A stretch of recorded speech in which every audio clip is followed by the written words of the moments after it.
Esta y más información en rcnradio.com y en Twitter, @rcnradio. Mijita, viene internet que ya se vence el plazo de la matrícula. Salgo ya a pedir un crédito. ¿Un máster para navegar por el celular y va a salir al banco? Sí, aquí, soy su celular. Si es pensionado, descargue el app Da Vivienda Móvil y pida su crédito móvil en 5 minutos al plazo que necesite y con desembolso a su cuenta pensión. Ahora con el app Da Vivienda Móvil, los pensionados del país lo tienen todo en su celular. Aplican políticas de crédito. Vigilado Superintendencia Financiera de Colombia. Consulte en daviviendamóvil.com. Juan Manuel Ruiz en RCN Radio.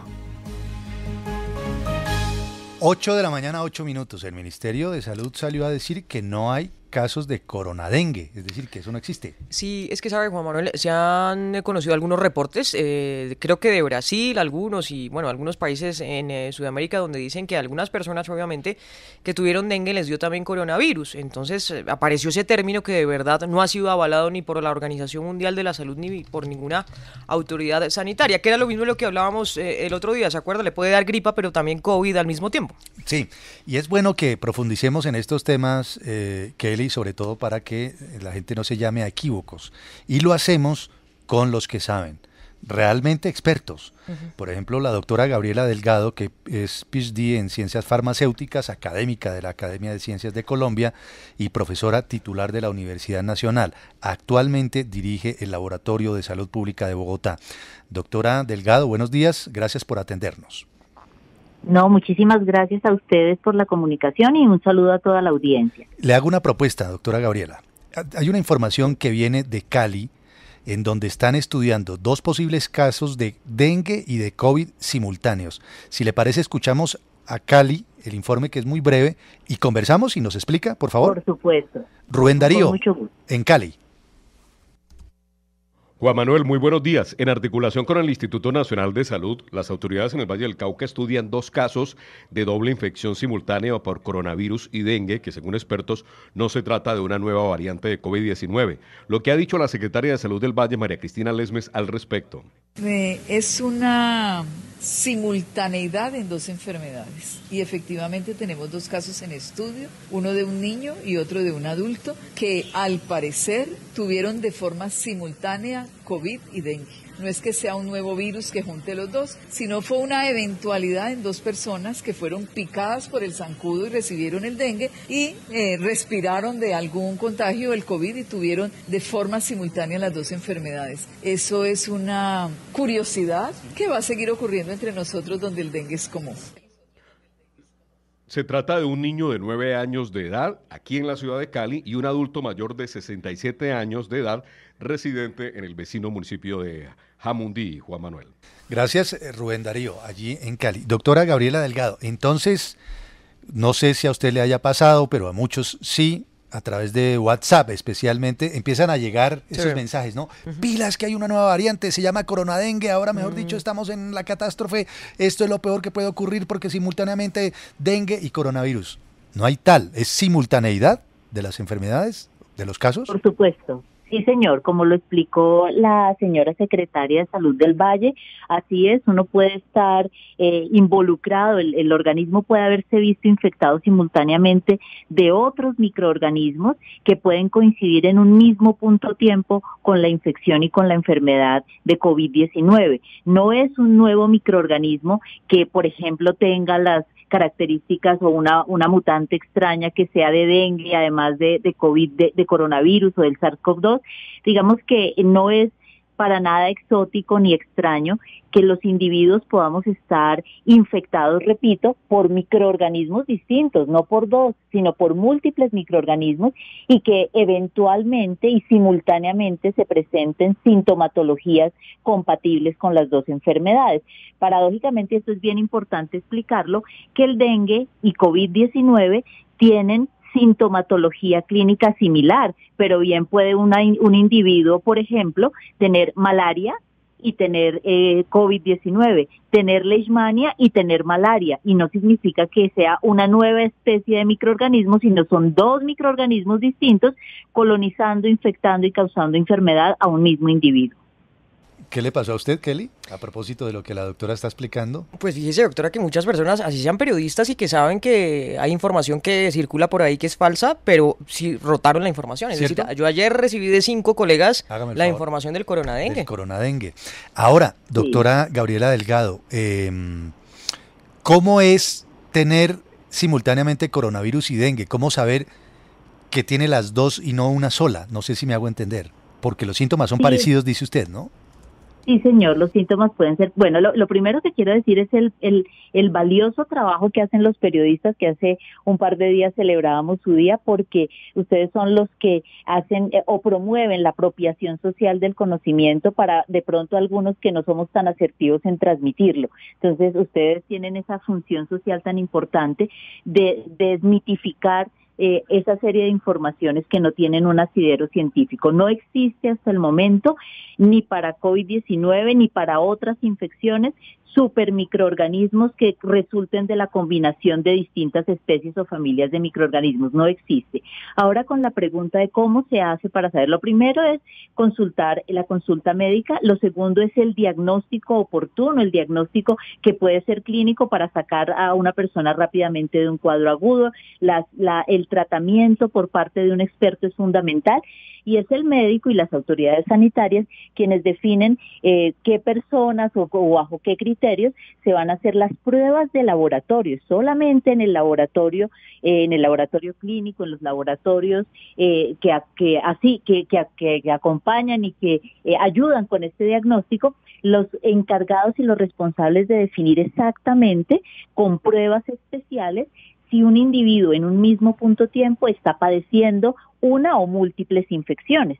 Pero la sintomatología es la que se tiene que tratar inmediatamente para rescatar a un individuo de un riesgo de muerte. Eso es muy importante, o sea, es el médico define la conducta clínica y conduce también a la práctica de los análisis de laboratorio que se requieran para confirmar o no la presencia de 2 o más infecciones en un individuo. ¿Son diferentes? Es decir, ¿cuál podría eventualmente atacar más fuerte, el COVID o el dengue? No, digamos que la sintomatología es variada, no solamente dependen las enfermedades, en general las enfermedades infecciosas no solo dependen de la virulencia o de la capacidad de daño que tenga el microorganismo, sino también de la capacidad de respuesta que tenga el individuo. Eso es un 50-50. Entonces, la sintomatología clínica va a depender también del nivel de la respuesta inmunitaria, lo que coloquialmente las personas llaman las defensas. El tipo de defensas que tenga un individuo es el que va a determinar también el grado de respuesta efectiva para que no haya tantos síntomas y riesgo de muerte, y aquellas personas que de pronto son más vulnerables o susceptibles tienen un curso un poco más crítico de las enfermedades.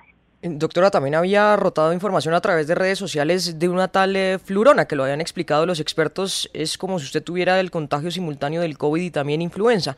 Eso no es un nuevo virus ni nada de eso, ¿verdad? Señor, no repito, son especulaciones que han surgido justamente basadas en esos casos que se están presentando cuando hay simultáneamente 2 infecciones colonizando o infectando, valga la redundancia, un mismo individuo, pero no es porque haya un nuevo microorganismo que resulte como un monstruo producto de la combinación de 2 microorganismos y salga uno nuevo, como en las películas de ciencia ficción, sino realmente son 2 microorganismos independientes ingresando a un mismo individuo y causando el daño que se manifiesta con signos y síntomas compatibles con la enfermedad. Desde el punto de vista científico me llama mucho la atención y me parece muy interesante lo que usted explica, doctora Gabriela Delgado, cuando dice que no existen supermicroorganismos que surjan de estas combinaciones, en este caso del coronavirus con el dengue o del coronavirus con la influencia. No hay coronadengue ni flurona. Eso no se da entonces, ¿cierto? En este momento nosotros no lo tenemos. La evidencia científica indica que son especies, géneros, familias de microorganismos completamente independientes que alcanzan un mismo un mismo individuo. En este momento no tenemos en la naturaleza, particularmente con lo que nos ocupa hoy, ni combinaciones entre el genoma del SARS-CoV-2 y el genoma del virus del dengue, aun siendo ambos virus, y mucho menos con el coronavirus con bacterias, con parásitos, con otros microorganismos que hasta el momento pues tienen una naturaleza distinta y no tenemos esas combinaciones genéticas que conduzcan a la aparición de un nuevo microorganismo que contenga pues la información genética de dos microorganismos causantes de enfermedades diferentes. Absolutamente claro todo lo que usted nos ha explicado. Quería finalizar, doctora Gabriela Delgado, preguntándole cómo está analizando usted el momento actual de la pandemia. Han empezado ya a remitir los casos de personas fallecidas, por fortuna, también de contagios, aunque lo de los contagios es debatible porque mucha gente a lo mejor no se está haciendo las pruebas, sino simplemente en la casa asume la condición, se aísla, en fin. Pero el Ministerio de Salud había proclamado que en un par de semanas empezábamos ya a descender plenamente este cuarto pico de la pandemia. ¿Usted cómo lo está viendo? Sí, señor, igual aquí en la Secretaría Distrital de Salud, que tiene un muy robusto grupo de epidemiólogos, coincidimos y por supuesto se trabaja de manera conjunta con el Ministerio de Salud y los datos pues son coincidentes. El número de casos no solamente diagnosticados, sino quizás un indicador supremamente relevante, que es el de la mortalidad, está descendiendo, y esto se debe por supuesto a las medidas que en donde las personas, el ciudadano del común como nosotros, atiende las medidas, sigue usando su tapabocas, procura no tener interacciones cercanas sin el tapabocas o en medios cerrados, porque entiende ya que la ventilación es una medida efectiva para reducir el contagio, y simultáneamente la vacunación. Definitivamente estamos en un momento diferente al que vivimos al inicio de la pandemia o a lo largo de estos 2 años anteriores, y pues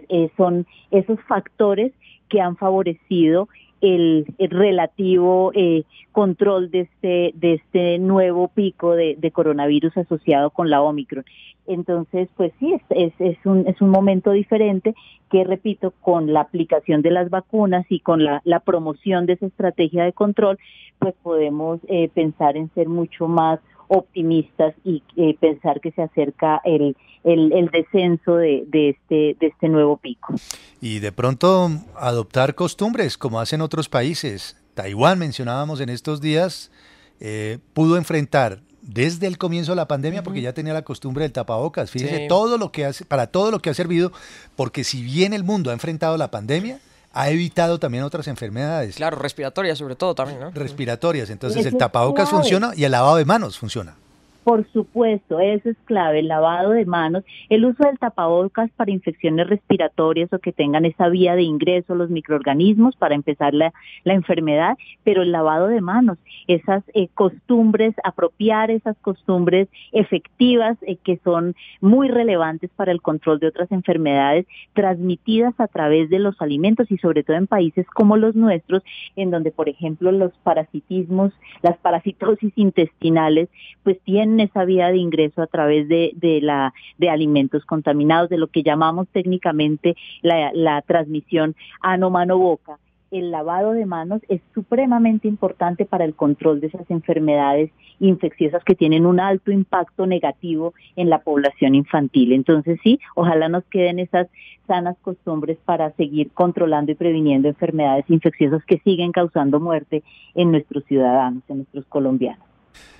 Doctora Gabriela Delgado, gracias por acompañarnos a esta hora. Muy clara su explicación. Usted decía que a veces los científicos tenían dificultades para expresar sus pensamientos, palabras más, palabras menos, lo dijo usted cuando elogió la labor de los periodistas, pero bueno, cuando uno se encuentra con científicos como usted, que también la explican fácil, mejor, ¿no? Gracias a ustedes, de verdad, muy amables, y un feliz día. Es la directora del Laboratorio de Salud Pública de Bogotá, PhD en Ciencias Farmacéuticas, académica de la Academia de Ciencias de Colombia, profesora titular de la Universidad Nacional. ¿Y por qué mencionamos todo esto? Ustedes dirán, oiga, pero llevan 20 segundos hablando de los títulos de la señora. Pues sí, porque es que es una autoridad para que de una vez por todas despeje esa duda. No hay coronadengue ni flurona. No. Sí. No existe un super microorganismo que subsista o que surja de las combinaciones de dos enfermedades. Es importante saber por qué, Juan, cuando salió el rollo de Flurona, cuando se conoció que supuestamente si a usted le daba COVID, influenza, bueno, el caso de lo que nos explicaba la doctora, hubo un caso muy emblemático en Italia, y es que cuando estaban adelantando la campaña de vacunación, unos papás de un niño de 5 años, 6 años, que necesitaba un trasplante de corazón, no querían que le hicieran finalmente el trasplante porque ellos no querían recibir sangre de personas que se hubieran vacunado contra el COVID-19. El caso obviamente llegó a los tribunales y lo que dijeron en Italia es que le quitaban la patria potestad a los papás finalmente, porque no iban a dejar hacer la intervención porque supuestamente no quería sangre de gente vacunada. Un rollo, una bobada, una tontada, pero que sale de estas teorías que al final son conspirativas o que son mentira, que dicen que hay un virus que es peor. Que es peor, no hay tal.